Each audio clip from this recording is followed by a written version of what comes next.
En el nombre del Padre, y del Hijo, y del Espíritu Santo. Amén. Alabado sea nuestro Señor Jesucristo.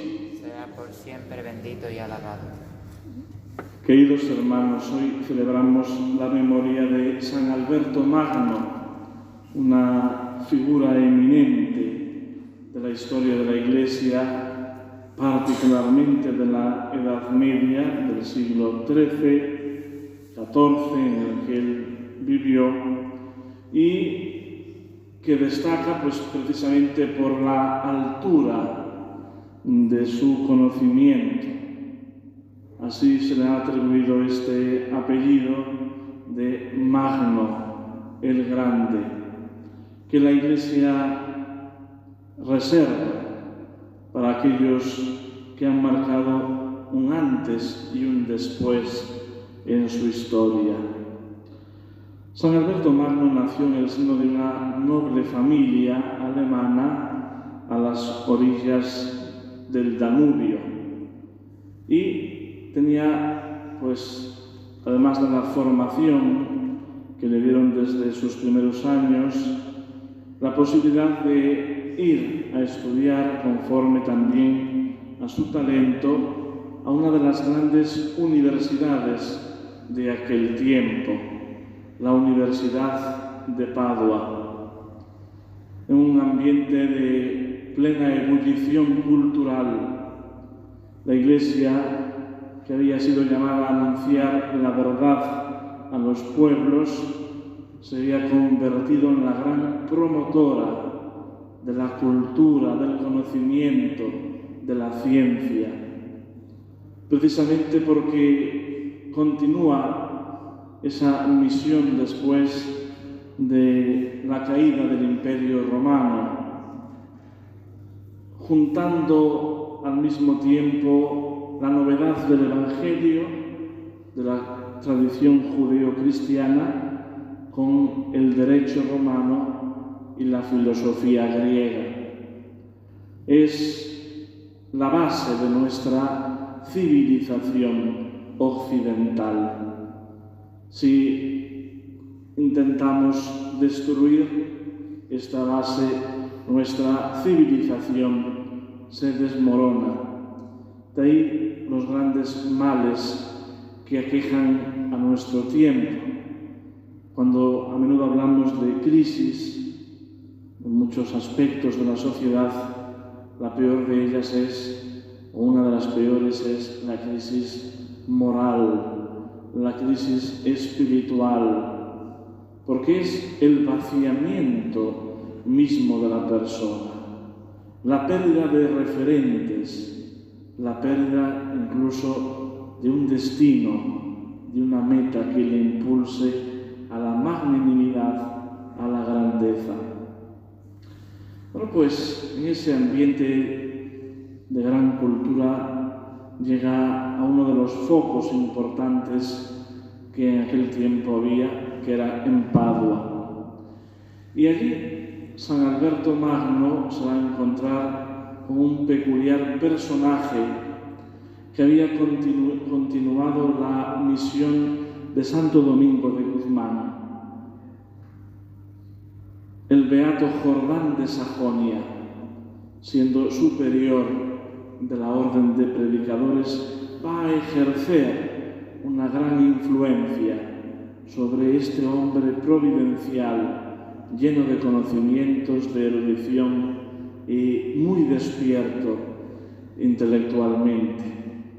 Y así entra a formar parte también de la orden dominicana, de la orden de predicadores, siendo llevado a varias partes para desempeñar su misión, primero preparándose bien en París, donde va a adquirir la cátedra de maestro en teología, y después como provincial de la orden en Colonia, donde también desempeñará una labor docente como maestro, como profesor. Esto pues va teniendo una gran repercusión de aquella figura tan destacada, que tenía pues conocimientos en todos los ámbitos del saber. Verdaderamente se define San Alberto Magno como el hombre capaz de encontrar el equilibrio y la armonía entre algo que hoy nos parece totalmente opuesto, la ciencia y la fe. Para San Alberto Magno todo forma parte de un único conocimiento, el del misterio del Dios creador y redentor. El sumo pontífice lo tendrá como consejero y así destaca este hombre de Dios principalmente por su ciencia, pero también por su buen hacer en cuanto a aconsejar a que ese conocimiento no se encierre para sí mismo, sino que sea capaz de transmitirlo a los demás. Y así el propio Papa quiere darle un cargo pastoral que en un primer momento él se resiste a aceptar. Un hombre de libros que se consideraba incapaz para la atención pastoral, pero con humildad y obediencia lo acepta y es nombrado obispo de la sede de Ratisbona. Y, curiosamente, ahí desempeña también una tarea pastoral de alto nivel, caracterizándose precisamente como pacificador entre las distintas controversias, disputas entre las grandes figuras de aquel tiempo, los principales señores feudales que, movidos por las vanidades del mundo, se enfrentaban y que San Alberto Magno supo encontrar la manera de calmar, de templar, para encontrar nuevamente ese entendimiento y comunión. Murió finalmente a una edad muy avanzada.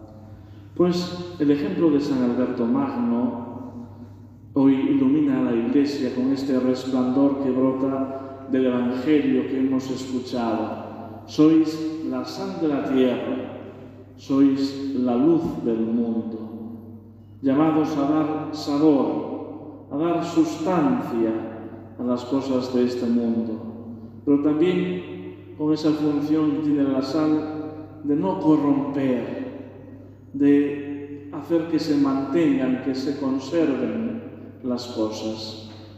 Precisamente él tuvo esa misión de buscar ese sabor de lo divino, la sabiduría de Dios y al mismo tiempo saber conservar y mantener el legado que él había recibido. Y ser verdaderamente luminoso, porque esta es la misión de la Iglesia, continuar en la historia el resplandor de aquel que dijo de sí mismo: yo soy la luz del mundo, Jesucristo nuestro Señor. La Iglesia está para ser luz en medio de las tinieblas de este mundo. Pareciera que vivimos hoy un gran apagón. La Iglesia vive un momento de grandísima irrelevancia. Parece engullida por el mundo.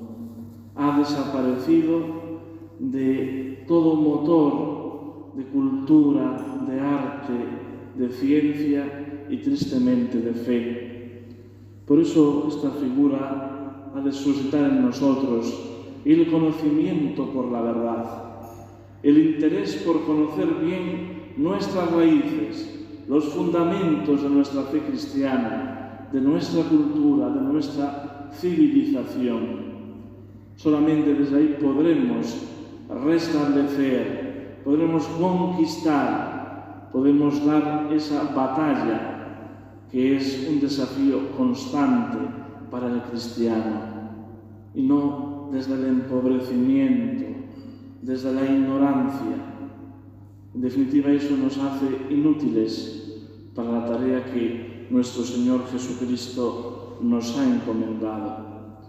Que sigamos el ejemplo de San Alberto Magno, que pidamos su intercesión en el momento presente y que Él sirva para nosotros de referente en esa armonía, en ese equilibrio entre la fe y la razón.